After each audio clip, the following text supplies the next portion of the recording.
welcome to today's episode of Juicing the Numbers. I'm your host, Joshua Tracy, and the man you hear blowing his nose behind me is Corwin. I thought I got it in before the whistle, but oh well. That's okay, buddy. Welcome to your statistics and sports podcast, though we have not done statistics in quite a bit because it's playoffs, baby. It's tough to be talking about anything else when it's playoffs. Especially since there's so much going on outside of the playoffs too. Yeah, that's being quite conservative with it, and we'll get to that in its due course. But I figured we would open with the football stuff if that works for you. Yeah, let's do it. All right, so there's a lot of football stuff. Yeah, we'll start off with the game scores and whatnot. So the divisional round happened last week. We did mediocre, I would say. Yeah, I mean, I'll describe it as mediocre. So the Niners beat the Vikings. I think we both had that one. Yep. I think we were both in this wheelhouse too. 27-10 was the final score. I have to go back and listen to what our actual score predictions were, but I think I went way above this, but I don't think I think the gap in points scored sounds about right. 17 differential. Yeah, I can't say off the top of my head, but it compared to other games that we predicted, this is probably the closest to reality or closest to our predictions. Did you have any major takeaways of this game? I feel like this was more of the 49ers defense just taking over the game rather than, the 49ers offense winning it or, the Vikings choking it away. Granted, they didn't play great, but it wasn't exactly, a terrible performance. So hats off to the 49ers defense because they did a tremendous job. Absolutely. You can tell how these teams are built around the not passing game, because any idea who led this game in passing and what the yards he led with was? Any inklings? I'd have to assume it's Jimmy Garoppolo by not a whole lot. I mean, I haven't.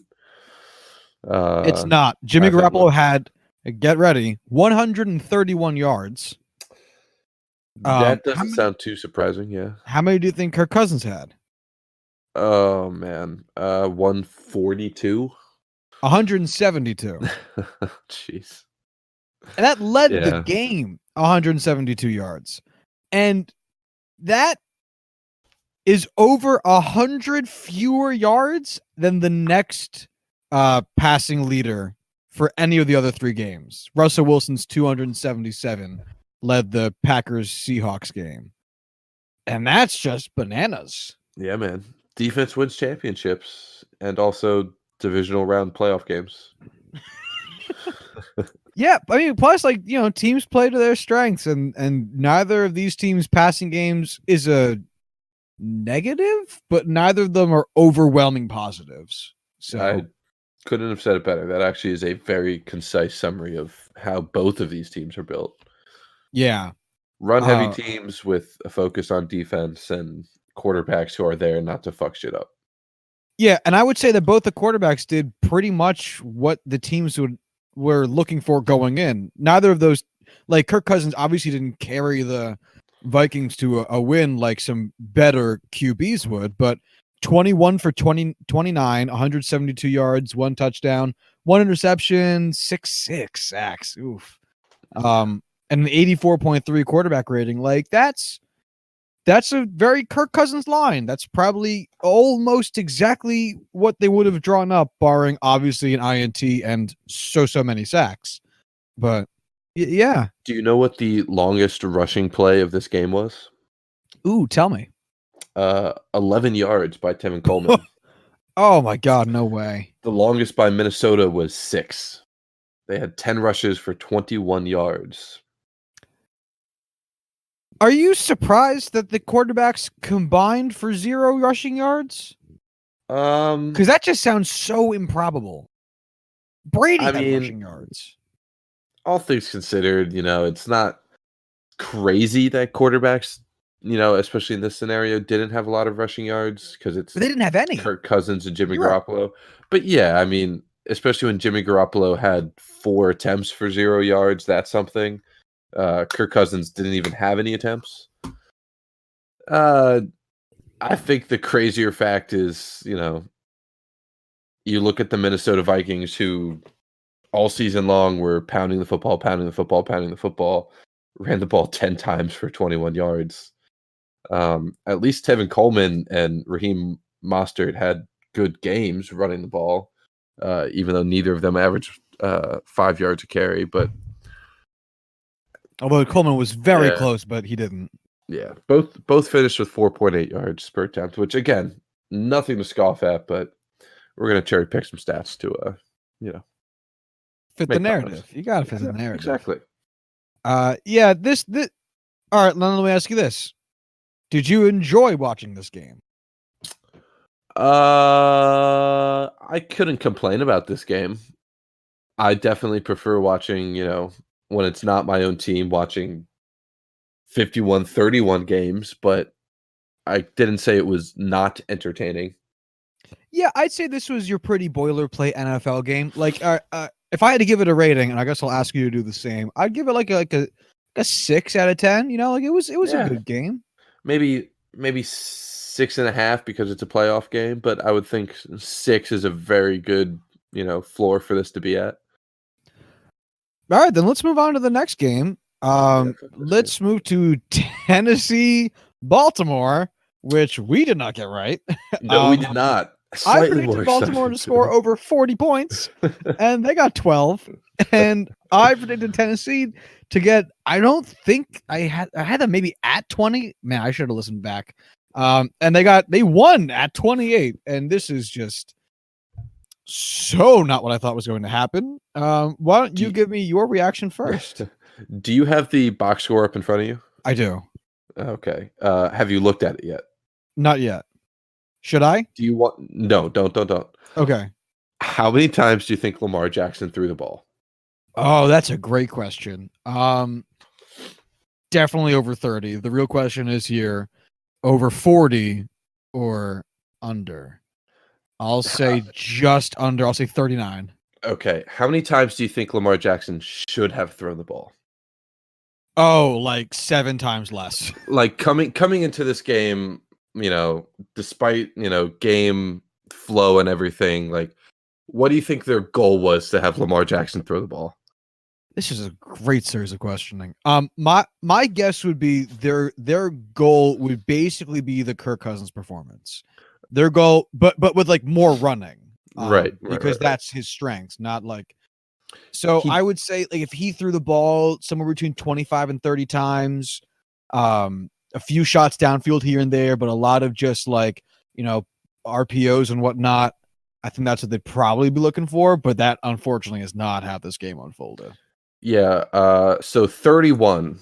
31. Okay. Was the number of completions on 59 attempts.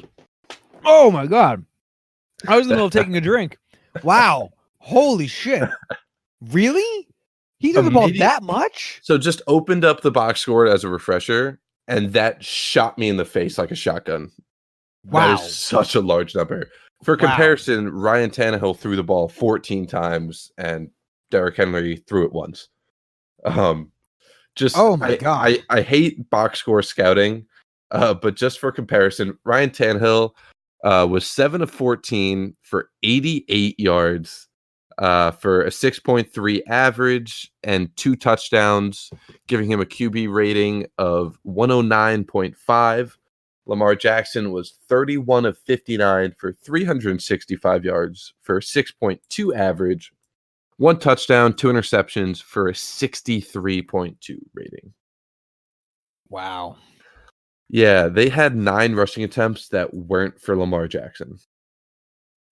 Lamar Jackson had 79 plays where he was the one producing yards. That is so fucking astronomically high. Just some simple math here. If we do 79 divided by 507. That's how many yards. He accounted for Or 90% 8, sorry. of all of Baltimore's plays. Oh, Jesus. That's so Oh, my many. plays. Oh, plays. Not Jesus. even yardage, just plays accounted for. Oh, no.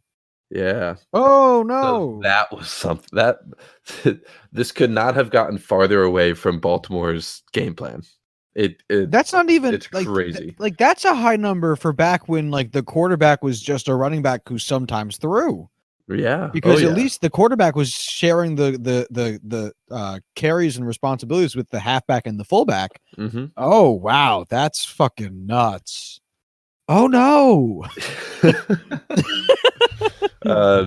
So just to show off the rushing, Lamar Jackson 20 carries, 143 yards, 7.2 average. Derrick Henry 30 rushes, 195 yards for 6.5 average. So by all means, both offenses performed well. It's just Baltimore couldn't produce points in the red zone. Yeah, this is a tough game. Box score scouting is a good term for it because man, Baltimore's receiving core looked bad. Yeah, I have not seen so, and I understand that like these throws probably weren't some of the prettiest of Lamar Jackson's passing repertoire, but at the same time, there was a lot of dropped passes in there, or at least that's what it felt like. Yeah, I don't have those numbers in front of me at least, but it was their receiving core has definitely been something that they've been focusing on, drafting, 2 tight ends 2 years ago, drafting 2 wide receivers this past draft. I don't know the extent to which they're going to focus on this in the future just because of how much capital they've spent there in the past, the recent years. But I will say until Marquise Brown, finally fills the potential that he has. And I mean, all of these guys are young outside of, Willie Snead. They're going to grow, they're going to get better, but yeah, it's not perfect by all means. It's definitely their big weakness on offense. Oof. This was just such a shocking game. Yeah. At what point did you think wow, no, the Ravens are going to lose this? Maybe with 7-8 minutes left in the game. I mean, I even tweeted about it. I was pretty confident, hey, they're still in this. They're still in this until late. Yeah, I don't know, man. It was something. When did they go up 28-12? That was probably, or 28-6 was probably when I was. Yeah, that was like the end of the game. Yeah. I don't know if I'm reading this thing right, but it's they only punted one time in the entire game. Let's see, team stats. They were because they had they were 0 for 4 on 4th down conversion, so that's 4 right there. They had 3 scoring drives and 2 interceptions, so that's another 9 possessions right there. Yeah, Sam Cock only had only had 1 punt the entire game. If you told me that the Nuts. Ravens went out there and Lamar Jackson accounted for over 500 yards and they only punted 1 time, I would assume it was the blowout we were predicting. Oh, absolutely. Absolutely. I would have had, 30 points to this and I would have said sounds about right. Whereas the Titans punted 6 times for 315 yards. There were 4 of the 10 or so series that they had where they turned the ball over on downs, which by all means, the way this Ravens team is built, I love that Harbaugh was willing to put it all out on the table to go for it on 4th down because they didn't have a single 4th down failure all season long. That's what the team was good at. It's the playoffs. That's what you go out and do. It's process over results, and the process throughout this game for Baltimore, outside of being behind the entirety of the game and forcing Lamar to throw was they made the right decisions. It's just a shame that didn't work out the way they intended. They had a lot of turnovers, whether it be downs, fumbles, interceptions, and it derailed a very, very successful season. Oh yeah. What do you think's worse? The Ravens going 14-2 and getting bumped in the divisional round, or the Patriots going 16-0 and losing the World Series to the wild card Giants? Well, if the Patriots lost the World Series, I would think that's pretty impressive. They I know should. what you mean, though. I No, hope it's they definitely the Patriots going 16-0 and losing in the World Series. Yeah, in the World Series, because that's fucking incredible. Yeah. All right, so where do you rank this 1 to 10 enjoyability of a game to watch? Oh, 8.5, 9. I give this a 9. This was fun. Oh, 100%. I wasn't even like especially as someone who hates the Ravens. I was basically I don't even like dislike the Ravens. Like if they advanced, I wouldn't have been sore about it. But seeing, I don't know how all of you, the royal you, watch sports, but if I'm disinterested in the matchup, like I just don't care. It's playoffs. I'm just watching it because it's the playoffs. I'm going underdog. I love the underdog, and so to see the Titans end up actually. It's tough to say that, like, it's so weird to look at a 16-point differential and say that they like held down the Ravens and fucked them into submission, but they basically did. Yeah, mostly by force of defense and Derrick Henry. But the concept of them winning the game when it first became actually plausible was so much fun that I was full on rooting for the Titans by the end of this game. I mean, just looking at these total numbers, it's incredible that the score is what it is. The Ravens ran 39 more plays, had 230 more yards in the same number of drives, had more yards per play. The passing stats are fucking laughable. 345 to 83. It really just comes down to turnovers. And so sorry, that's just the way it crumbles. Yeah, no, I was done. Go for it. So Pro Football Reference does expected points, and they have an expected point summary for this game, and I will go through it for you. For offense, the total expected points for the Titans, 10.45. For the Ravens, negative 3.11. For passing, Titans positive 3.94, Ravens negative 4.46. For rushing, Titans 7.5, Ravens positive 2.69. So their passing really fucked them this game. Turnovers on offense, 0 for the Titans and a negative 14.09 for the Ravens. Their defense, the Titans' total defense was a positive 3.11. The Ravens was a negative 10.45. The passing defense for the Titans was positive 4.46. For the Ravens, negative 3.94. For the Titans, the rushing defense, negative 2.96. And for the Ravens, negative 7.5. And turnover differential is just flip-flop, so now positive 14.09 for the Titans, 0 for the Ravens. And special teams doesn't matter. So the Ravens ran the ball well, and that was all they had. They're also their kickoff returns were also decently positive, but that's not saying much. Any final thoughts you have on this game? This was so much fucking fun, and I am standing the Titans through the Super Bowl.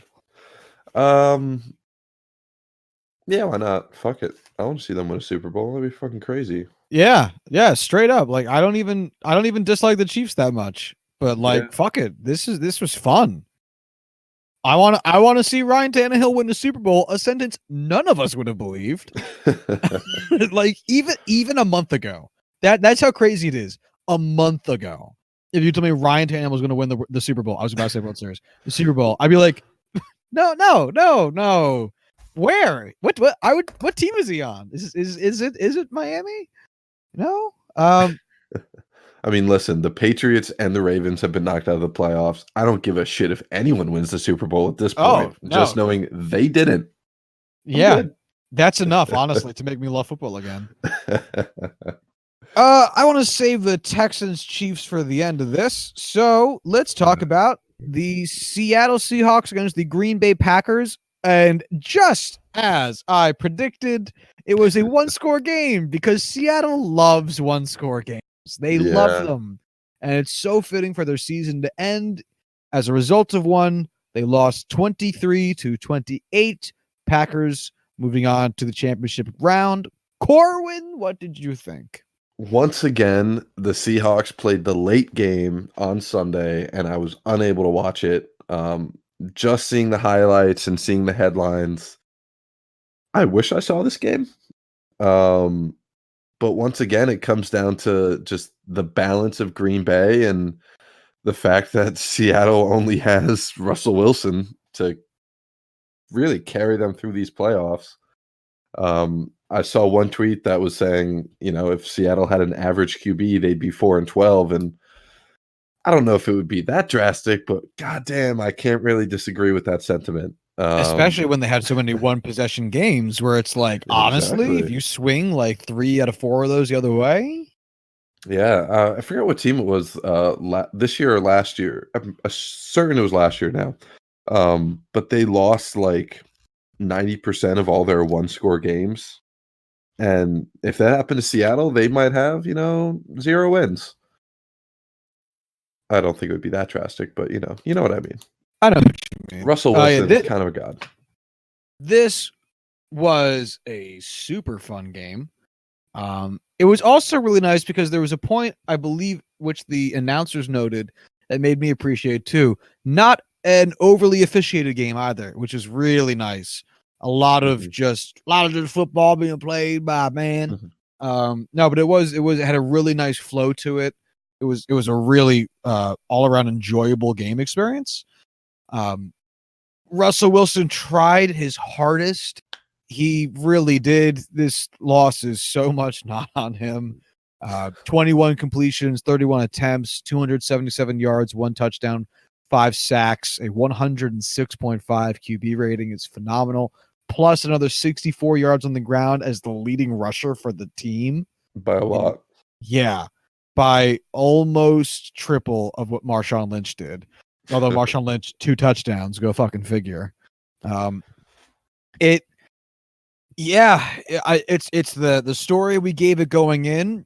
Green Bay, for once in their lives, is a well-rounded team. Once in their recent history, is a well-rounded team that doesn't need to lean on Aaron Rodgers, and yet he's still there to make the big plays, which is what I said would happen. It's exactly what happened. And if you leave this episode with nothing, it's that this is something I got right, and that's what matters the most. That's what's important here. Aaron Rodgers, he didn't have to. Not that the rushing game around him was stupendous, but he had great receiver play from Devontae Adams. Aaron Jones was certainly around. And when he needed to make a big play, he made a big play. No interceptions, just 2 sacks, 113.7 QB rating because he did only what was needed. He had 5 rushing attempts for 14 yards, and his longest run was 14 yards. That's hilarious. Defense played well. They managed to contain Russell Wilson even when it looked like they had a glimmer of hope at the end. And this was just a fun, solid game all around. I really enjoyed this one. Yeah, I'm upset I did not get to watch it, but at the end of the day, this probably would have been number 3 for me as far as games looking back I wanted to see. So this was the one I missed. I can't complain too much because I got to watch the 2 fucking great ones. It's sad to see Russell Wilson miss out on another Super Bowl just because he's one of the best quarterbacks in the league, and you want to see him perform in the NFC Championship, in the Super Bowl. But the fact that he lost to Aaron Rodgers, who's one of maybe 2 quarterbacks in the league better than him, 2 or 3, not a problem there. Oh, no, not a problem at all. Yeah. All right. let's talk about this mess. The Houston Texans lost to the Kansas City Chiefs 31-51 in Arrowhead Stadium. What a fucking game. What a bananas game this was. B-A-N-A-N-A-S. Oh, real quick, just to loop back to Seahawks scream. Oh, you didn't watch it. I'll give that game an 8 out of 10. I'll give that a question mark out of 10. Yeah, because you didn't see it. So what's your initial takeaways from this Chiefs game? My dad left the room when it was 24-0 to go take the dog for a walk for an hour and a half, and he came back when it was halftime 28-24, and he almost shit his pants because he was stunned, and I don't blame him. What a fucking game. This was I know you've never played like NCAA football, but when you finish a really good game, it'll give you a little pop-up that's like, this is an all-time great, gives you a score. This is an all-time great playoff game. Oh my God. I don't even know what else to say about it. It was so fucking good. This game, I have nothing. This game, this game was football.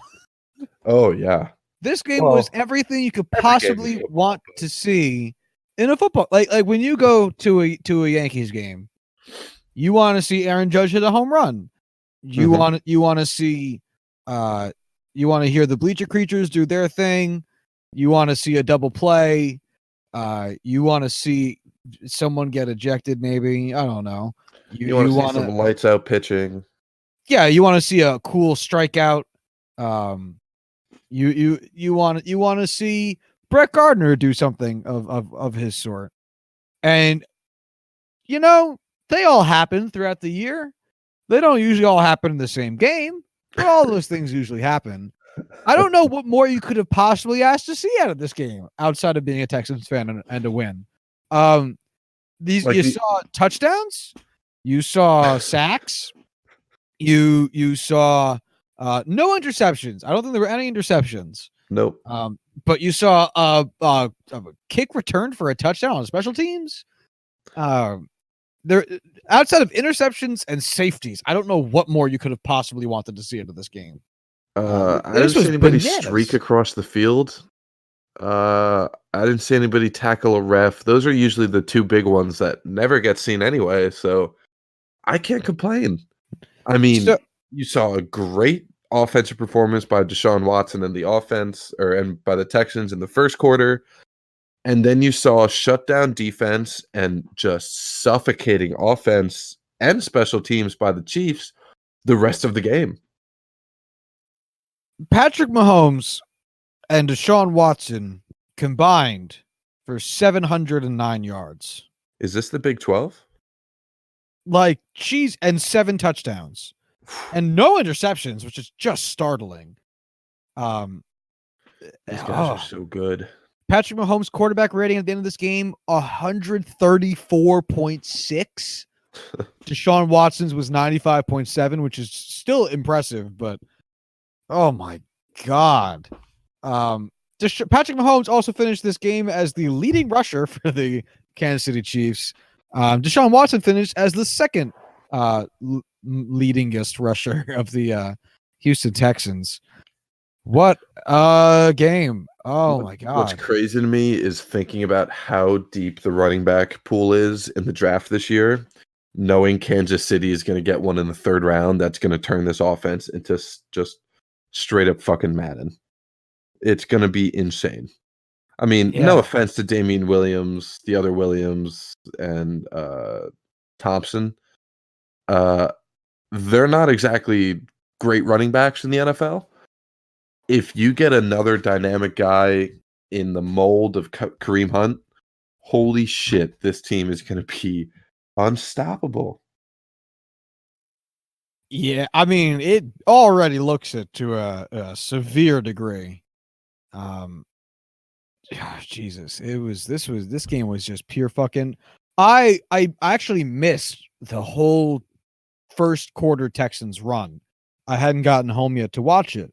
And so by the time I get home, I didn't even rush to turn the TV on because I was like, I mean, this shit's fucking done. I mean, like 24-0 in the first. Fuck, bye, Kansas City. We're having a Titans-Texans championship game for no reason. No one asked for that. And then boom, I got fucked. And I'd look at the score. It's 28-24. I was like, excuse me, what the fuck's Bill O'Brien doing? And then I had to turn the game on. And what do you think the feeling is towards Bill O'Brien? Oh, he's gone. Even as a Penn State fan who loves Bill O'Brien for what he did for this school, Bill, you're done. Like, there's no coming back from this. I don't know how there can be. Go hire Eric Bieniemy from the Chiefs. Just, Bill, I love you as a guy. I love you as a person.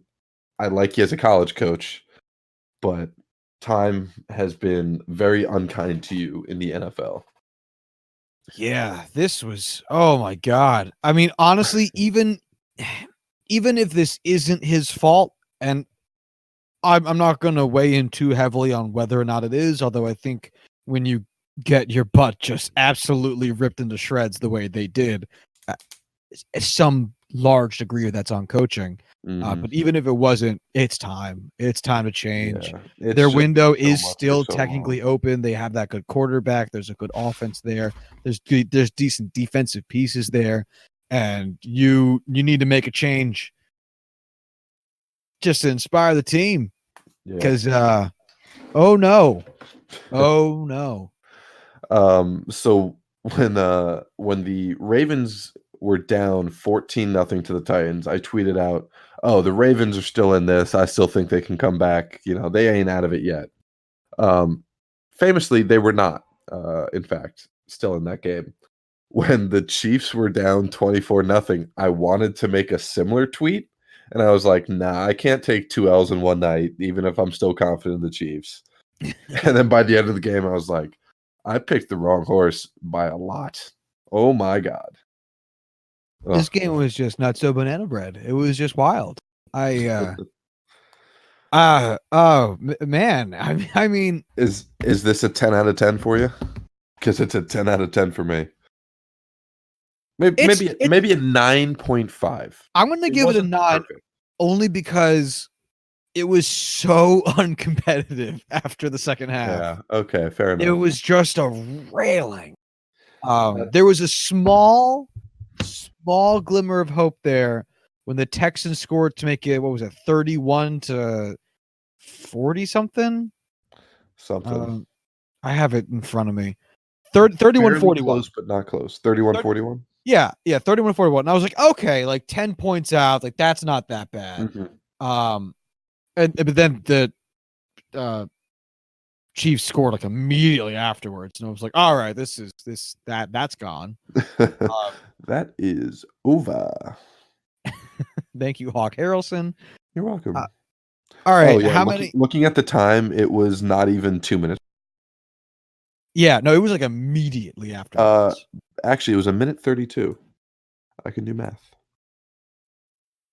This was just such an impressive game. So Deshaun Watson, 388 yards, 232 of which were in the air, which is just beautiful. That's just fun. That means that there was 232 air yards and 150 yards after the catch. That's just so much fun. And then likewise, Patrick Mahomes, 321 yards, 145 of which were air yards and 176 of which were yards after the catch. So he skews more in favor of the wide receivers giving him a hand. But those are still two super fun ways of watching football. To see just Deshaun airing the motherfucker out, and Patrick, because I'm on a first name basis with the entire NFL. Our boy Patty, just slinging it to the guys, letting them do their thing. Patty. Rick. You know Ricky Mahomes? Well, how does that letter go that Mac wrote Chase Utley in Always Sunny? Chase, dude. I think I could call you Chase, something like that. Yeah. We would be friends. All right. Which quarterback of all the starters so it's so funny. Every quarterback with advanced passing stats is exactly who you think it is. Plus Derrick Henry. It's so funny. He finishes just looking so nice.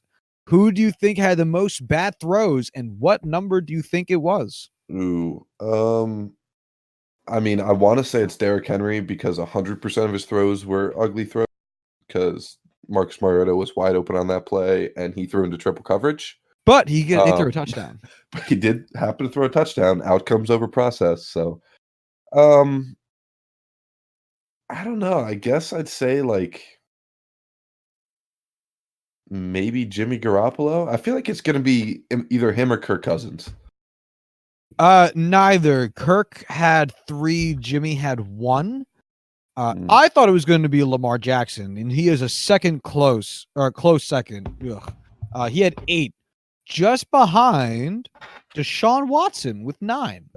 I feel like you just got to look at volume at that point because, I mean, Yeah. Jimmy Garoppolo had like 19 attempts. Lamar Jackson had 59. That's poor decision-making on my part.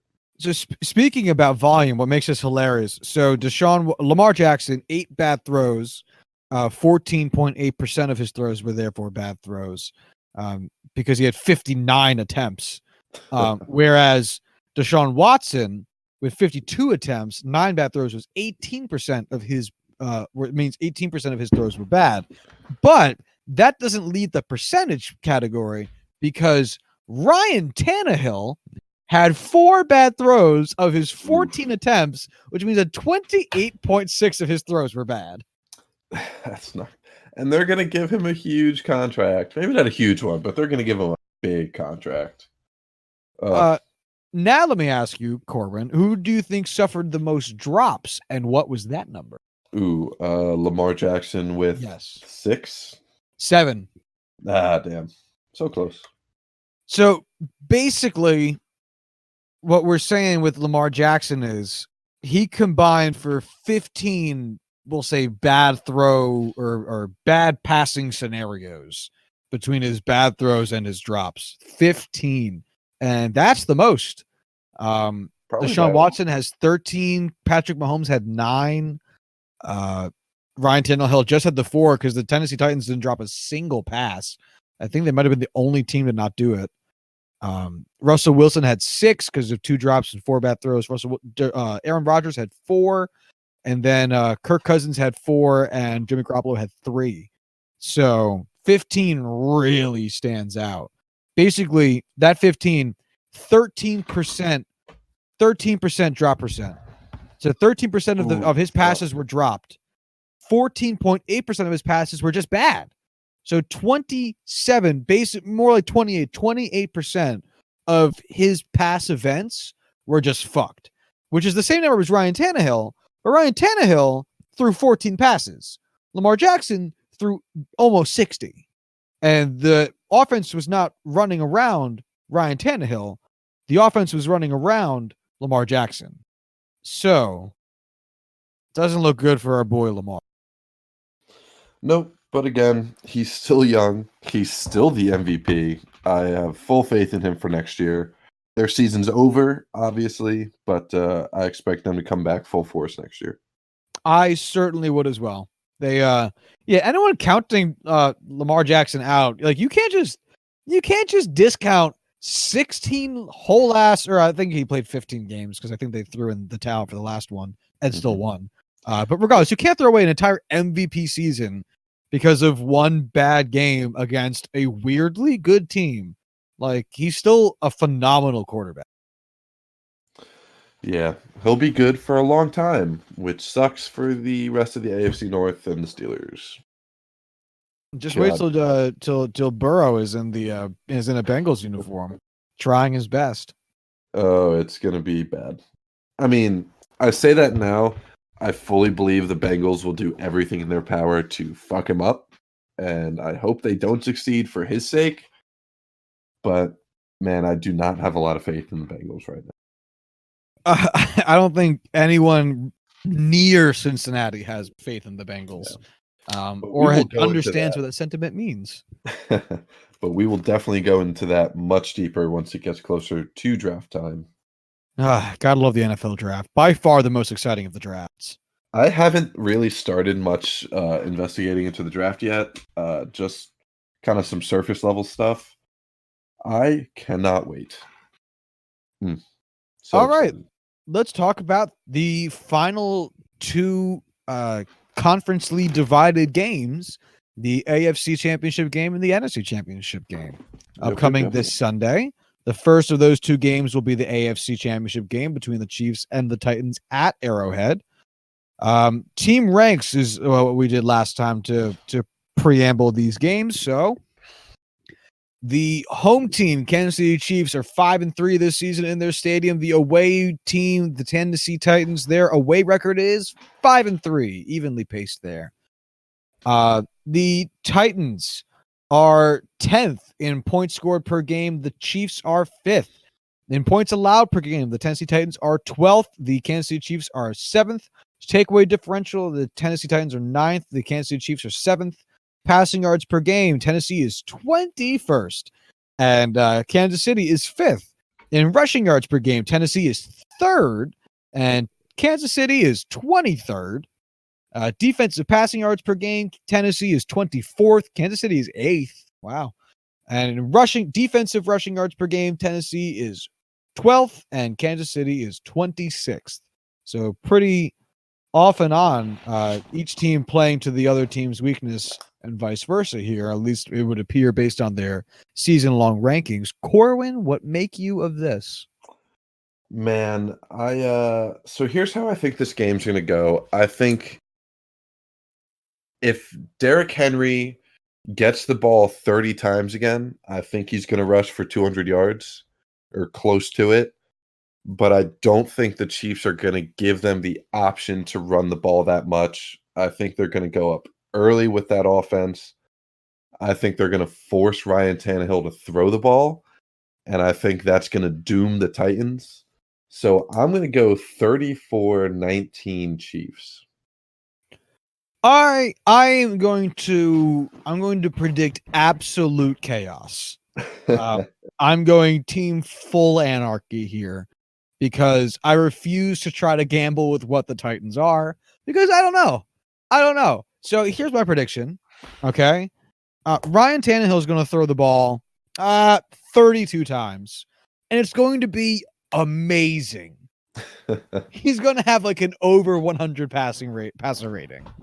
Okay. Like 2 touchdowns, no turnovers, phenomenal day. Derrick Henry's going to rush for around 30 times and have 118 yards and like 9 different touchdowns. Now, 9 touchdowns. Yep. another 2 touchdowns there. Something like that. And the Chiefs are going to be good. But Ryan Tannehill is going to gunsling Patrick Mahomes to go to the Super Bowl. I'm going to say, because fuck trying to figure this game out. I don't want to participate. That the Titans win. I'm going to say Titans win. I'm going to say Titans win 35-32. Okay. I like that.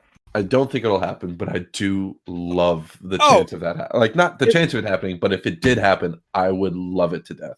If we're giving likelihoods to our predictions, I'm by own admission, mine's super low.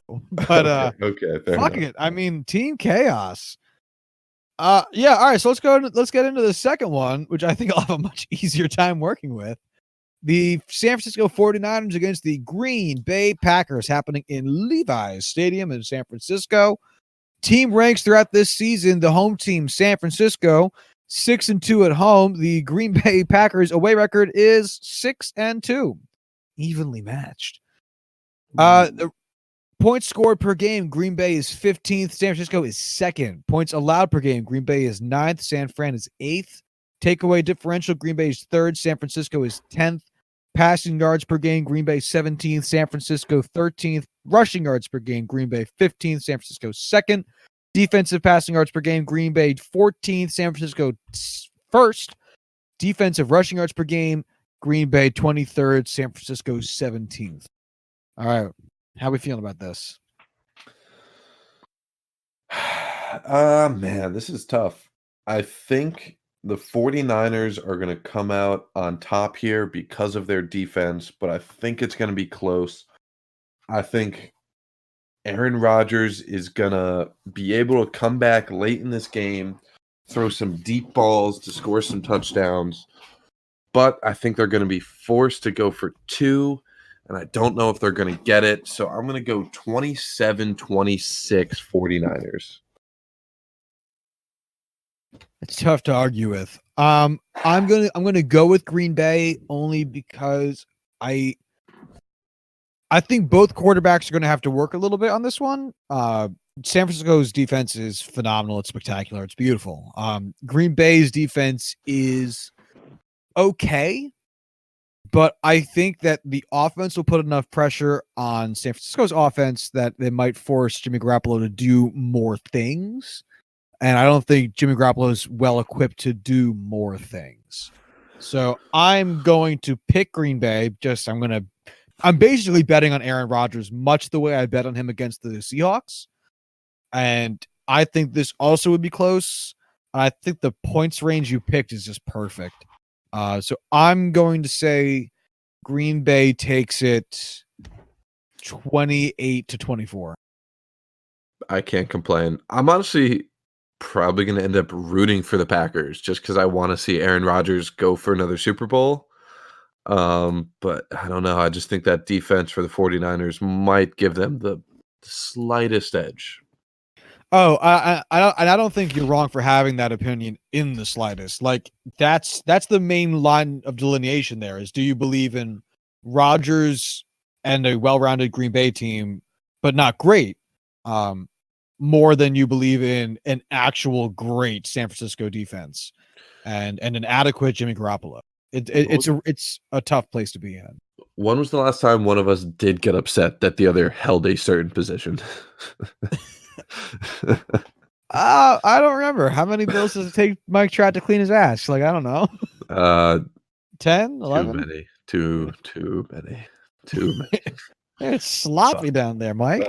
Life just got depressing again. Ugh. Yeah, that was a wonderful day. Now for sad news, I guess, in the NFL. Yeah, lay it on me, big guy. Luke Kuechly, 28 years old, 7-time Pro Bowler, 5-time All-Pro, has officially retired from the NFL. I have to imagine that it is due to the several serious concussions he's gotten over his career. He says he would like to keep playing, but it's not really up to him anymore. He's a 2-time Defensive Player of the Year, all around, arguably the best defensive player in football any given season. You could have that argument at the very least. It is a sad day for football and therefore mankind. He retires after his age 28 season. Basically following in the footsteps of Patrick Willis, which, there was a lot of talk about this online. Their two careers just line up so perfectly with how dominant they were. Just essentially the best linebackers in all of football any given season for so long. And injuries just forced them to end their career short because they're no longer the players that they were at their prime, and they don't want to put themselves in any further harm. You know what's astonishing is how few games he missed. Because in my mind, like he had the injury history, but he missed. He played every game for his first 3 seasons. He missed 3 games in 2015, 6 games in 2016, and then 1 game in 2017. Then played full seasons last year and this year. Which just shows what a fucking trooper he is. He led the league 3 times. He led the league twice in combined tackles, and most recently in safeties. With one. Wow. Yeah. One of those years was Jesus Christ. I have to compare Luke Kuechly and Patrick Willis here because it's just so similar. Luke Kuechly, 7-time Pro Bowler. Patrick Willis, 7-time Pro Bowler. Both 5-time All-Pros. Kuechly has 2 Defensive Player of the Year awards. I'm sorry, they each have 1 Player of the Year awards. Kuechly just also has a Rookie of the Year. I'm so fucking stupid. They each have Rookie of the Year, but Kuechly has a Defensive Player of the Year. My apologies. Kuechly played 118 games in his 8-year career. Patrick Willis played in 112 over the same time frame. Both led the league in combined tackles as a rookie, and also in their third season, which is just a crazy coincidence. I love to see it. It's just, I don't want to say they're carbon copies because they're not quite, but they are just such similar players. It's crazy to see them both have to succumb to injuries the way they did. And yeah, I think this is it's just big messaging to players. Gronk retired before he turned 30. Luke Kuechly, and yes, Luke Kuechly, because for years I thought it was Lou Kuechly. Really? Really? Oh yeah, say it out loud again. Say it out loud. Luke Kuechly. Oh yeah. Oh right? yeah. Those two Ks back to back. That really fucks with 4 years. I'm so embarrassed how long it took me to realize it was Luke Kuechly. Yeah, not Lou Kuechly. Luke Kuechly. But it really shows like this league is tough on your body in a way that's going to affect future health, because baseball is tough on your body, but not necessarily in a way it's going to affect your future health. You know, if you blow out your elbow, well, then you just have elbow surgery. And it's like, I might be a little bit blasé about that, but having a bum elbow is going to be inconvenient, and I'm sure it's going to be painful, but it's not the same as like not being able to walk, or like not being able to remember your 20s, or not being able to have just steady brain function for the last 20 years of your life. Right, or the dramatic emotional and mental changes that we're seeing a guy like Antonio Brown go through at this point. Yeah, and it affects you in such a different way. And it's so unique in that respect, you know, like I'm sure hockey's experiencing something like it, maybe to a smaller extent. They kind of have a combination of standard injuries and concussion problems, but football, I mean, the hits are the intention of the game, you know? It's not something you can try to legislate out of it like you can with hockey, like at least they're trying to. If a running back's running at you, or if a running back's running in general, your job's to hit him. And that was Luke Kuechly's job for a long time, and it did a number on him. So he secured the bag, as the kids say, and he's out of there. Which, you know, I respect it. It makes me fucking sad, but you got to respect it. I really hate for this to be the case, but my lasting memory of Luke Kuechly is going to be the concussion he got against the Saints when he was trying to tackle Hightower, I forget his first name, and he's just sitting there with the trainers just in tears. And that's the image of him that's going to be ingrained in my head, because, you know, if it was just that one concussion, it could be almost forgotten about. It could be, you know, put beside and saying, all right, hey, you could look at the rest of his career and see how great it is. But like Carson Wentz's concussion. Right. That he just got. But it's just so consistent. It's so often that that's what's burnt into my head when I think about his career, you know, looking back over the past 8 years. And one of the things that they say, each concussion is easier to get than the last one. Mm-hmm. You know, do you get more susceptible for them over time as you've had more of them, and he's had a few. It's a fucking shame. And just to turn this conversation completely on its head, Larry Fitzgerald is still playing. Yeah, which is phenomenal. He's coming back for his 17th season with the Arizona Cardinals. I love that he's been with the Cardinals for his entire career. I hope to God he never goes to a different team. I hope to God he never retires. I hope he's here forever. He's just so lovable. I'm happy to see him come back. I hate to say it. He's a Pitt alumni. He's a Pitt Hall of Famer. But I couldn't think of any player in the NFL I'd want to just sit down and hang out with more than a guy like Larry Fitzgerald. I love Larry Fitz so much. So he has played 250 games in his career, which is just a comical number of games. Mm-hmm. He is 53 games behind Jerry Rice. That's so batshit crazy. I mean, going into the Jerry 53. Rice is a whole different rabbit hole that I don't think we'll ever have time for, but my God, like it's crazy to think how long Larry's been playing and how long he's been just a fixture of the NFL. That he's still, 4 full seasons behind, the greatest player of all time. Oh, by yeah, absolutely. 53 games, a little over 3 seasons, which I love Larry. And if he wants to, I hope the Cardinals allow him to, and that age allows him to, and all that. But he's not playing. He's not playing 3 more seasons. No. It's just not happening.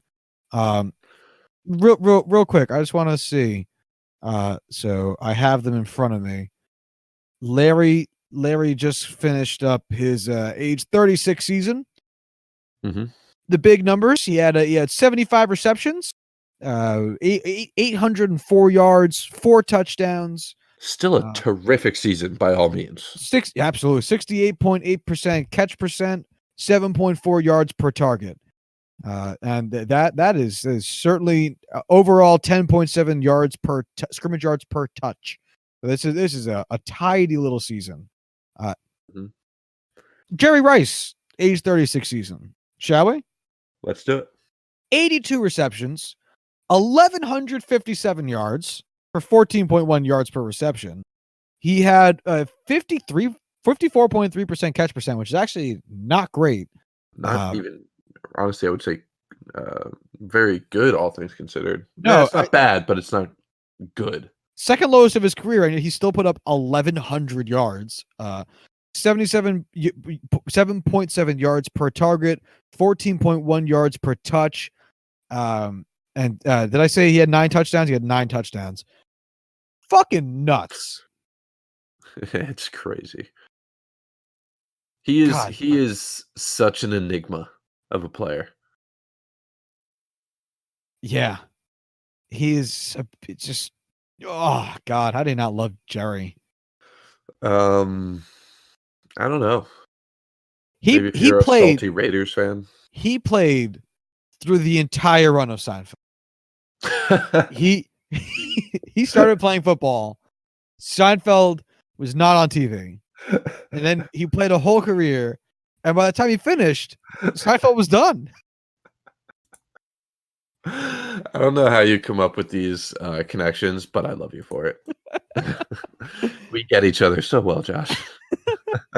Like, what's Jerry Seinfeld went from being no one to having hundreds of millions of dollars in just in Jerry Rice's career. That's how we should be comparing Jerry Seinfeld to the rest of the world now. Was he able to do it, or was anyone able to do it during Jerry Rice's career? Because that's what's important. That's the real marker. It really is. He should have been the show, or should have been the star of Jerry Seinfeld's show, Jerry. That would be phenomenal. Imagine if Jerry Rice was playing like Kramer. Oh, who would Jerry Rice have to be in the show? He'd have to be Jerry, because he's definitely not a George. He's pretty much not a Kramer. He's too confident and successful to be anyone but Jerry. But his confidence and success, maybe he'd be one of Elaine's bosses. Ooh, true. Because Elaine always has those kinds of bosses. That's the exact person I was thinking of. Oh God! Imagine if Jerry Rice talked about football the way Jay Peterman talks about fucking shoes. Not only that, but like I can see so clearly like a bit in my head where like Jerry Rice is like trying to get Elaine to play catch, and he like throws her a football, and she like catches it and kind of pushes her big ass hair back, and she makes that face she makes where she scrunches her nose and like puts her tongue on her teeth, and just like that. Not today. This isn't exactly my thing. Joe. I'm imagining Jerry Rice on the show talking to Joe Montana for some reason. I too am no stranger to love on the clock. As a younger My father apprenticed me to a honey factory in Belize, and that's where I learned how to get sticky stuff on my fingers to catch a football. That was an awful Jay Peterman. Oh, God. Elaine, what's all over your ass? Stick 'em, Jerry. Stick 'em. Oh, man. I know what I'm watching later. This weird crossover? Yeah. I'm going to do some acid and dream about it tonight. Perfect. That sounds great. What else do we have for footballs, just so we can close it out? We have some coaching hires that we could just touch on closely. The Cleveland Browns named Kevin Stefanski as their head coach. Out of left field. Yeah, not exactly the most inspired decision that I would have made. Most recently, the offensive coordinator of the Minnesota Vikings, their former quarterbacks, running backs, and tight ends coach. He's been with them since 2006. Every season in the NFL has been with Minnesota. It's taking a lot to pry him away, or he was just feeling undervalued. Yeah, I feel like it's more of he spent so much time there and might as well get yourself out there as a head coach. I mean, he's only 37, will be 38 by the time the season starts. I kind of see this as the Browns wanting to use Nick Chubb more with that run game, and especially seeing how Stefanski ran the show in Minnesota. This could be a good hire for them, take some pressure off Baker Mayfield. Hopefully it works out. We'll see, especially since, they really used a tight end and 2 wide receivers, and that was the entirety of their receiving personnel. And with the Browns having David Njoku, Odell Beckham Jr., and Jarvis Landry as of now, that wouldn't be too shabby of a receiving core to use primarily. So I'll hold my breath on this one. I don't hate it, but it's not my favorite hire of the season. Yeah, I don't hate it either. I obviously don't know this man nearly as well as some others will, including yourself. It just seemed odd because it felt like the Browns were getting ready to make a splash, and it doesn't seem bad, but it definitely isn't like a splash of any kind. Mm-hmm. But this could end up being great for them, so we will see. Yeah, not my favorite hire, so we might as well move on to what is. Joe Brady, the passing game coordinator of the LSU Tigers, coming off a national championship victory over the Clemson Tigers, which we didn't talk about at all, but we don't really need to. We don't really go into college football all that much. But Joe Brady, new offensive coordinator of the Carolina Panthers, fantastic for them, especially with Matt Rule coming in. Needed to bring in some quality coordinators to help fill out his coaching staff, seeing as he doesn't have any NFL experience. He needs to draw from the college ranks, and God damn it, he hit this ball 550 feet over the Green Monster. Just major home run for them. I mean, any team that got Joe Brady this season probably would have been the biggest victors of the coaching carousel. I am devastated the Steelers stuck with Randy Fichtner over the even opportunity to go after this guy. He has that much value with his name right now. So huge get for the Panthers. You have any take on this? I know you probably have only heard him in passing, at least. Yeah, I actually honestly haven't even heard the name just because I'm so far football, but I am aware of the LSU Tigers, and I'm also aware of the ridiculous season that Joe Burrow or Justin Burrow. I always mix up the name. Joe Burrow. Joe Burrow just had set the college football record for touchdowns this season, and it's actually Lou Burrow. Fuck out of here! No, it's not. You had me for a fucking second. But then he also he set or very nearly set several records. Either set or came in second for a couple of them. So not surprised to see one of the main orchestrators of that success move on to the NFL. 65 touchdowns, 60 of which were passing, is a ridiculous number. Both most all time in a single season. Yes, that is what I saw. It's just. It just doesn't feel possible, even at what is a bear with me for saying it, a lower level of competition, it just still feels nuts to see that number. Paul So, Feinbaum is going to have you tarred and feathered for saying the SEC is not the same level of competition as the NFL, but oh well. oh well, indeed. Us But, normal people know exactly what you mean. I think it's a super cool. I think it's really, really great. It would have been even cooler if he got hired by the Bengals, which is the likely spot for Joe Burrow. But yeah, I mean, Panthers seem to just be fucking nailing it, Yeah. coaching wise. Tepper, do you know the first name of the Panthers owner? Like John Tepper, Jim Tepper, something like that. Oh, I don't. I'm sorry. Yeah, I mean, it's no big deal, but he is without a doubt shelling out just buckets of cash. David Tepper, excuse me. Dave, I just pulled it up too. Just spending so much money to basically reload this coaching staff for the Panthers, and I love it so much. Even though the Panthers aren't my team, I don't really care for them all that much at all. No, Just seeing an owner willing to shell out money to make his team competitive, and just really put it all into the team, I love to see. So really excited for what they can put together, and really excited to see what happens with Cam Newton now. yeah, Because that's the big I question. mean, Cam Newton with a guy like Joe Burrow, I know he has his shoulder issues. He hasn't always been the most consistent passer over his career, but seeing those two come together would be fantastic, to say the least.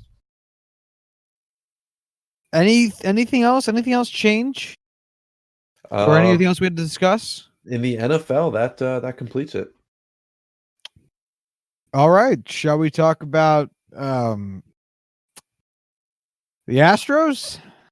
Yeah, we should probably mention the Astros, seeing as we've talked about them quite a bit, and we finally reached, for the most part, a conclusion on this. A fully unsatisfying conclusion, but a conclusion nonetheless. So, MLB came out and they said that yes, the Houston Astros did cheat throughout the 2017 season, both regular and postseason, including the World Series. And their resolution was a 1-year ban to AJ Hinch, the manager of the Astros, a 1-year ban to Jeff Lunau, the GM of the Astros, a loss of their 2020 first and second round picks, a loss of their 2021 first and second round picks, and a $5 million fine. And wow, is that a paltry sum? It's the worst. Man, I saw something that I wanted to mention, through merchandise sales and ticket sales, ticket cost increases, advertising, all that coming directly from winning the Super Bowl. The Astros made something like $60 million. So Easy. a $5 million fine is nothing to them. No. And I mean, the two first round picks, the 2 second round picks, that's what it is. It's probably the biggest effect that it's going to have on the team. Man, I can't By talk today. far. I think I mean, AJ Hinch and who is it? The president of baseball operations? yeah, the GM, Jeff Lunau. Oh, GM. Yeah. Losing them was probably going to happen anyway. So, a 1-year suspension on top of being fired. It's not the end of the world, because guess what? They still have that Super Bowl victory. World They Series. yeah, Jesus. Now I'm doing it. Yeah. I think this is too short to be the deterrent that they want it to be. There's so much to make you mad here. It's like, where do you start? Mhm. Draft picks. All right, cool, fine. I don't care. Yeah, they already the have mo- a fantastic farm system. Yeah, and that's the thing that makes you not care about it is like, one, their farm system is very good. It's a little bit more on the depleted end now because there's been a lot of call ups and there's been a lot of trades. But that coupled with they are a win now team. And yeah, their window is going to close eventually. But as it stands right now, the rotation, while taking a step back because they lost Garrett Cole, is still a good rotation. Their hitters are all still good hitters. Or at least we think they are. And a team in win now mode don't necessarily need picks that would have been 20 to 25 and 50 to 60. So it's I get it, and I'm sure that obviously the team would rather have it. There were free agents who weren't signed last postseason because teams were trying to avoid giving up a third round pick. So I understand that there is value in these things, but it feels like just like if this was to be a fine levied against like the White Sox or the Padres or the Marlins or the Orioles, like yeah, that's an immediate hurt. Like that is going to directly impact their near future. But for the Astros, just not really. Yeah, completely agree. Let's go then to the $5 million. Apparently, that's just the max that they're allowed to fine a team. Really? Which, yeah, apparently that's just that. in the CBA. That's the maximum they're allowed to fine a team, or in the ownership, which is insane. Yeah, I don't like that. If that's true, then I mean, my God, I just don't understand, because these franchises are valued out in the billions, the actual capital B billions, and you can't find them more than $5 million. That's it. That's less than 0.5% of what the Astros are worth. If they could end up owing that in taxes this year. Like, I imagine that they owe a lot more than $5 million. I mean, like if they like didn't pay up to like if they took too many deductions or whatever, like their tax refund is negative $5 million, which is a whole nother argument about. Never mind, we won't go into it. Yeah, understood. It's so I'm willing to look past that for now too, because if that's really the maximum allowed, I guess what the fuck are you supposed to do as commish? Lifetime bans. That brings me to the one thing that they really fucked up here, and that's determining the consequences for the individuals involved. So, let's start with what they did do. Jeff Lunau is suspended for 1 year. Okay. All right. You know what? Let me start with this. The only reason I think it was only 1 year is because I think that the commissioner wanted to give Jim Crane, the owner of the Astros, the opportunity to fire those two guys himself. Put distance between the ownership and the events and the cheating, and to help the Astros save a bit of face. Because otherwise, the 1 year bans don't make a lick of sense. You had a GM who must have been aware of this. I refuse to believe he didn't. Who had ultimate control to either change this, to fire AJ Hinch, to fire Alex Cora, to report the activity to the MLB, to report it to Jim Crane. Like, there's no way he didn't know. So a 1 year ban on just knowing feels light. And then AJ Hinch let it fucking happen, if not actively encouraged it. And he did it all the way through a World Series title. That's inexcusable. And the fact that they didn't punish a single player is beyond me. Because, and it's been talked about a lot, the 1919 World Series being thrown by the White Sox. And I understand that these were different scenarios basically in their entirety. But the point is, 8 dudes on the White Sox tried to cheat. And did. 8 dudes cheated on the White Sox. All 8 of them got lifetime bans. You can fuck right on out of here if you're trying to tell me that the commissioner is incapable of executing something of that nature in today's era, where the commissioner has even more power. Didn't they just do this with the Atlanta Braves? There was no lifetime bans with the Braves. Okay. That was just off of my memory, but I wasn't sure. Believe actually their GM still works with the Braves. I think it's the same guy. I think. It doesn't matter. I'm gonna look it up. From what I've heard around the campfire is that the MLB offered immunity for players coming forward. And that's a big pussy move because there's lots of video. Another thing I heard is that the MLB just didn't want to fucking deal with the Players Association. And you know what? I never say this. Fuck the Players Association. Fuck that shit. This is literally the integrity of the game. I don't know how much more severe it possibly could have been. They cheated in the World Series and won as a direct result of it. And yes, the Astros were a good team that year.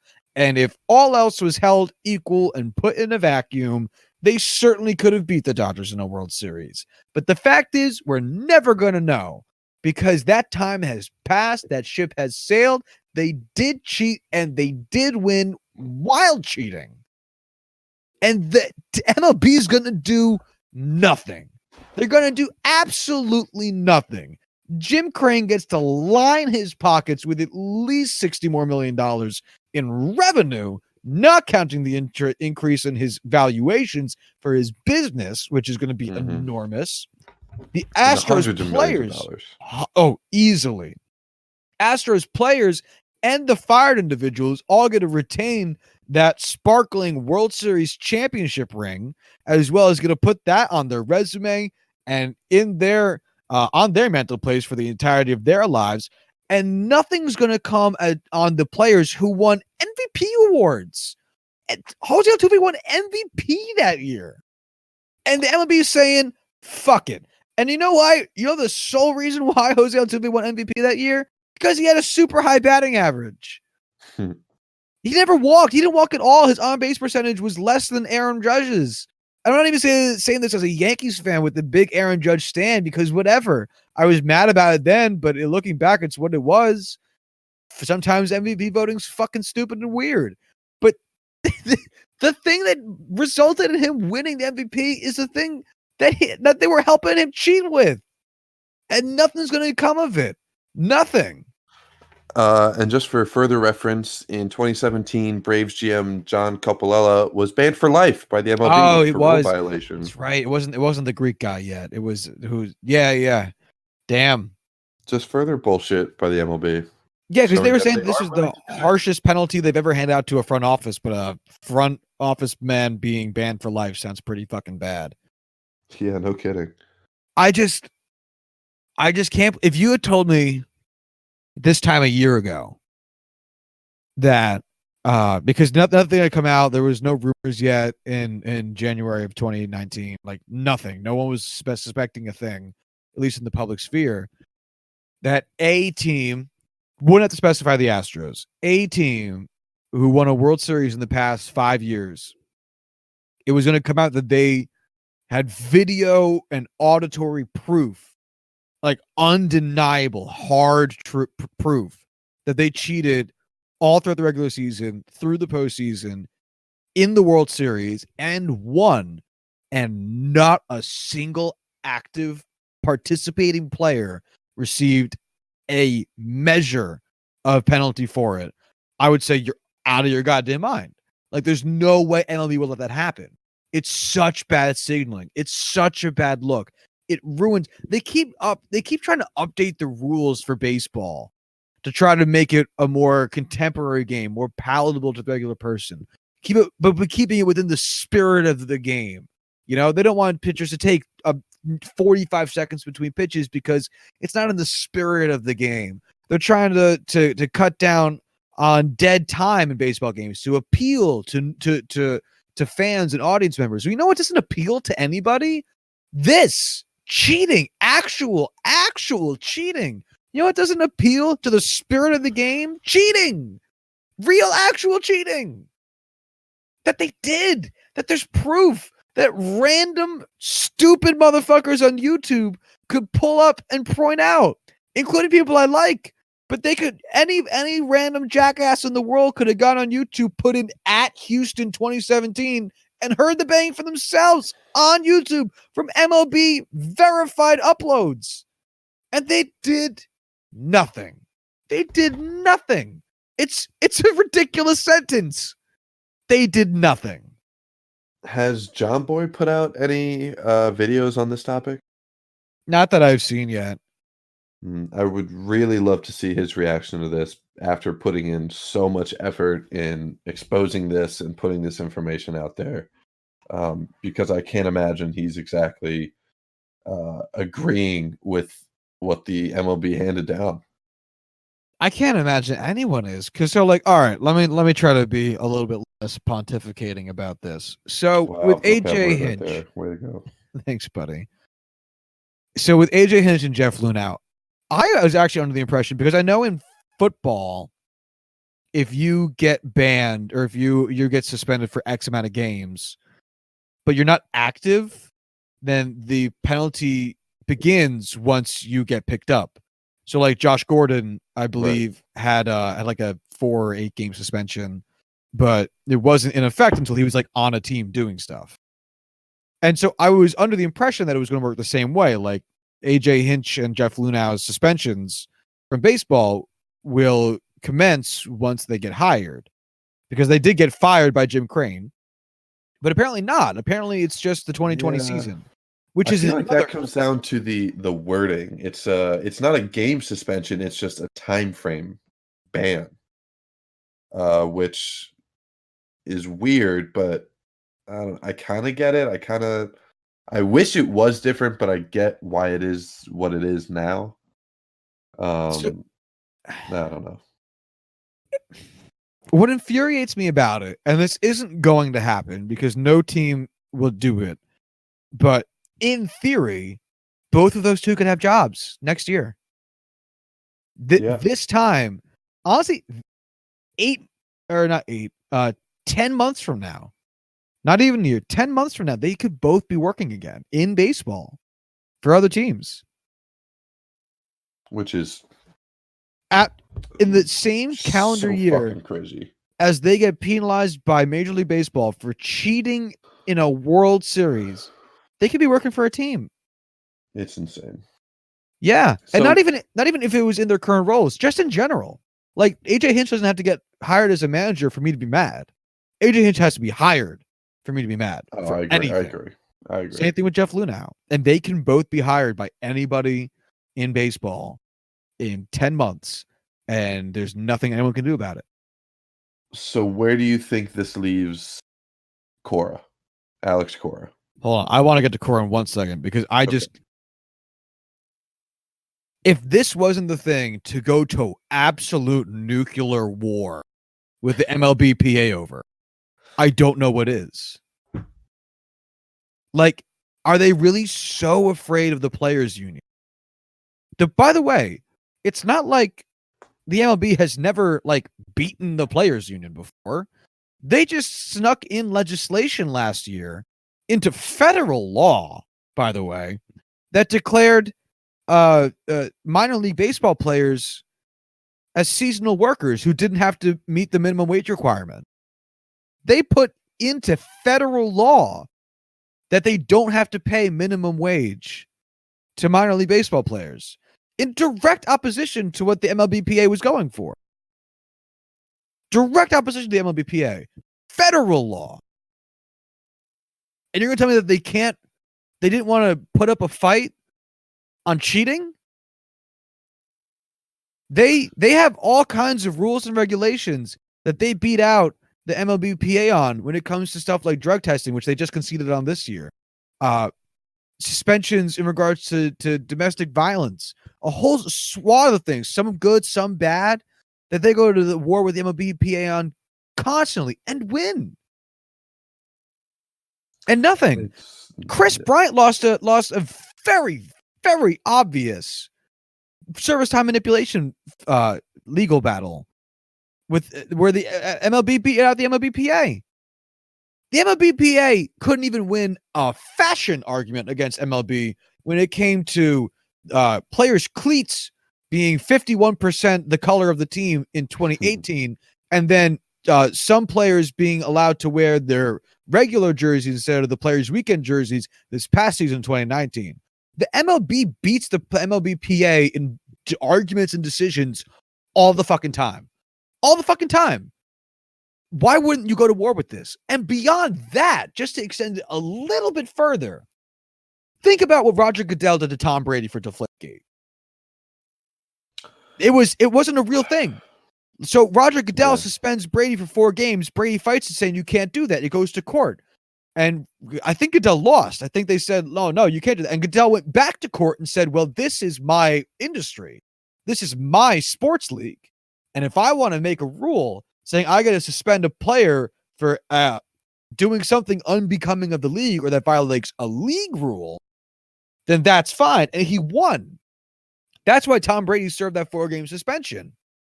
And doesn't matter that deflating footballs isn't illegal. Nothing he did was illegal. It's that it was illegal to the NFL, and that's why he got forced to serve his 4-game suspension. Why couldn't the MLB make a very similar argument for this?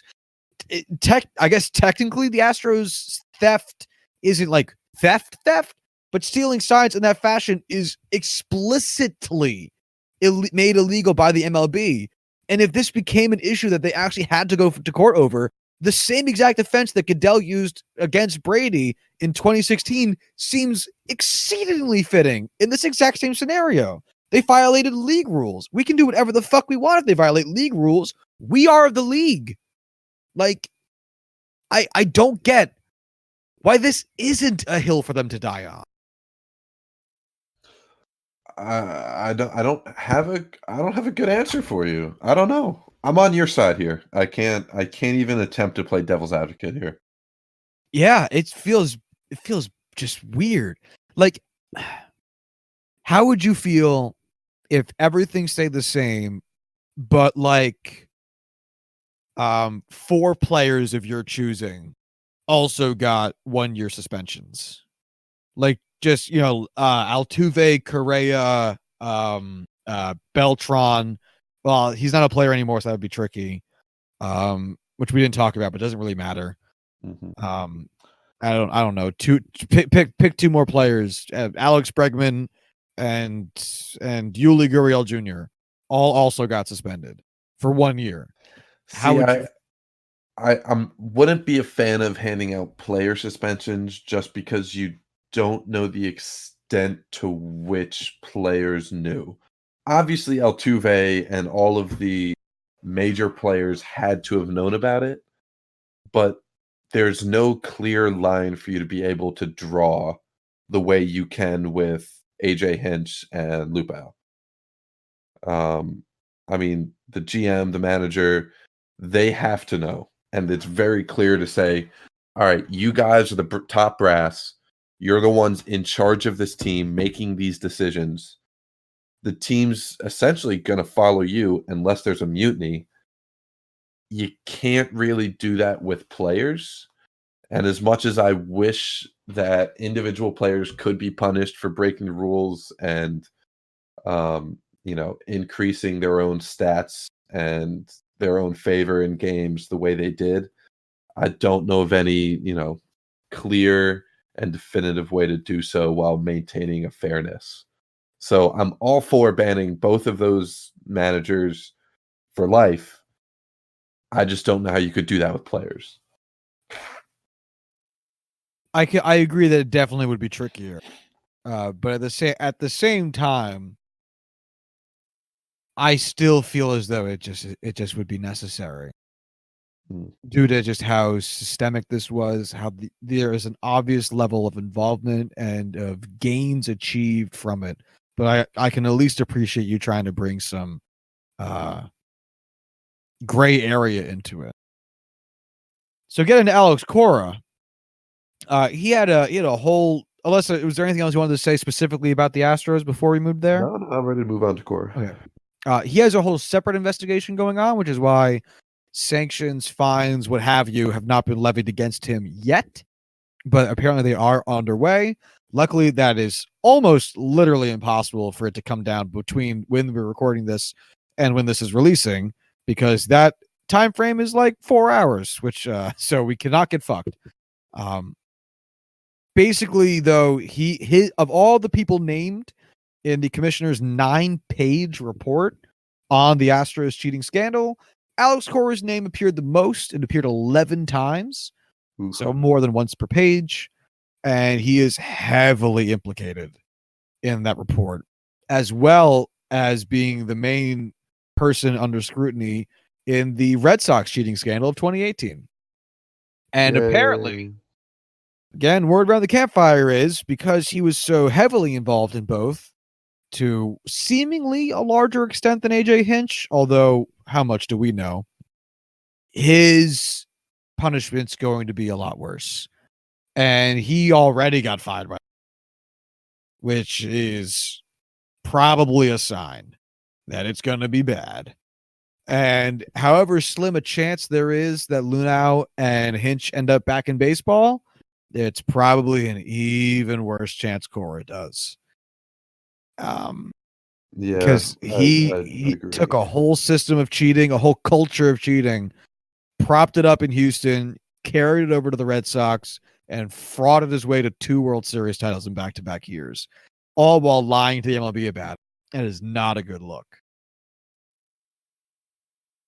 I'm really hoping that it ends up being a much more serious fine.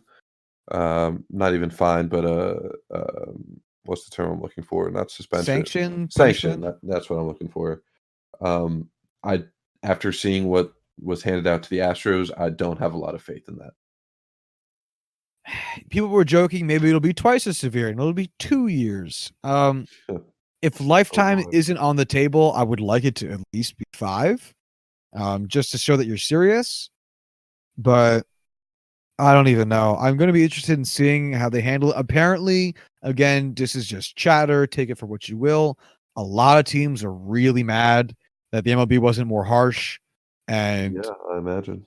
Since they made Alex Cora like the poster child of this whole incident, which does whether or not he deserves to be so, I think is a little bit unclear for myself personally, since there's so many characters unraveled in the story. But the MLB was certainly trying to make him the poster child, so maybe his punishment will be more telling.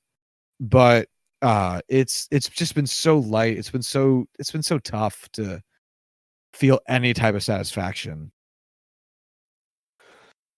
I don't think we're going to get any satisfaction at the end of all this. It doesn't look good, my friend. It does not look good. I saw the Pirates Twitter was talking about how Alex Cora's older brother works for the Pirates, so that means that either he's going to come to the Pirates next, or the Pirates were cheating this whole time using the same Cora methods, and we just suck at it. I don't know which is worse. Neither of them are great. I saw a lot of people saying that, like, there's a good chance Alex Cora can recover from this, or they're hoping he will. He's a really nice guy. Hope he finds his way back into baseball, a la Alex Rodriguez. And I don't want him back. I still think I actually do think Alex Cora is probably a good guy. I know he's done a lot of good work for Puerto Rico and is very vocal about his beliefs and his charity work and all of those things. And so if you take away the Alex Cora of baseball, Alex Cora, the man, sounds, again, outside of baseball, like a good guy. However, Alex Cora of baseball is abominable. He is awful. He is a lying, cheating sack of shit. And as much as you like Alex Cora, the man, and again, I actually don't like, if I ran into Alex Cora on the street, I think I'd be nice. I really don't think I'd be mean, because I know he's done a lot of good for, like, the world, for the things he cares about. He seems very active and serious about those things. And whereas the Astros culture, cultivated mostly by Lunau, was emblematic of guys like Brandon Taubman, who actually did get put on the commissioner's permanently ineligible list. So he's effectively banned for life. Alex Cora's was not. Alex Cora's culture was a lot friendlier with the Red Sox. It was a lot more open. It was a lot more player-centric. But he shouldn't be anywhere near baseball. Nowhere near it. For his own sake as well as ours. Because every fan would be furious to see him on a diamond again. And every owner would be foolish to put him anywhere near one. Mm-hmm. And Alex Rodriguez, when he wrapped up his playing career as unceremoniously as he did, he was very much so disliked by the nation, Yankees fans, and everyone. But that's as a result of his personal life. And yeah, that affected his on the field stuff because, he did steroids. But it was mostly viewed as Alex Rodriguez being a dick. Like a lot of guys did steroids. But like no one thinks Barry Bonds is like an asshole. I know some people think Barry Bonds is kind of like a little rough around the edges of a guy, but I don't think anyone thinks of Barry Bonds the way they thought of Alex Rodriguez. No one thinks of Mark McGwire the way they thought of Alex Rodriguez. Like doing the steroids didn't make him a dick. Alex Rodriguez was just a dick, and who also did steroids. And when he got the chance to do TV and be less of a dick, people went, oh, well, hey, maybe he's not such an asshole, and his commentary is not bad, and he's suddenly the best part of the ESPN booth. And hey, I can look past how he reacted towards media and people when he was going through that scandal, because I know a lot of contemporary baseball fans don't give a fuck about steroids, or at least that era of people. And we're more so mad because A-Rod was just a fucking asshole and on the Yankees, which is a recipe for absolute disaster in the national eyes. Alex Cora's problem is that he seems like a good dude who did awful things. Awful things for baseball. And that's not something I think fans are going to move past like they moved past with Alex Rodriguez. Yeah, at least Alex Rodriguez, when you get past the assholeness, was charming enough and was able to marry a woman like J-Lo to redeem his public image. I don't see Alex Cora. Like, Alex Cora, by everything I've seen, is a very, I don't want to say introverted, but he's much more shy than a guy like Alex Rodriguez is. I think that's fair. I don't think he's going to be able to redeem himself in the public spotlight in nearly the same capacity. And after all this, no matter what the suspension is, I think, I hope he struggles to find his way back into baseball, at least at the major league level. Go cheat in some little league game. Or honestly, we'll be fine with that. This might sound super dismissive, and comments like this are certainly usually said with not the best intentions given today's political climate. But spend time in Puerto Rico. Like, seriously, if he was down in like one of the Puerto Rican leagues, managing baseball down there, helping out young players, like, it's his home country. Although it's technically a U.S. territory, but you know what I'm saying. It's out of MLB, but it's still in baseball. It's a locale he really genuinely cares a lot about, and he can bring wonderful insights to that community, to that baseball playing community. Plus, he already does a ton of charity work down there. Like, if I'm Alex Cora, and I know that like me being in MLB is so far removed from being a possibility, I might as well not think about it. I would be spending more time either with my family doing literally nothing, just being retired, or if I really wanted to be doing something baseball, I think I'd go down to Puerto Rico. Yeah, I'm not from Puerto Rico. I've never been to Puerto Rico. I barely know any Puerto Ricans, but I have to imagine that, the level there play is down there, I think they'd welcome him with somewhat open arms.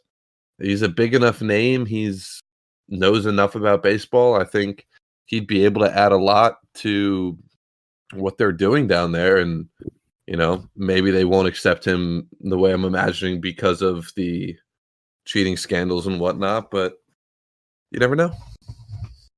Can you believe that the two longest tenured managers in the AL East are Kevin Cash and Aaron Boone?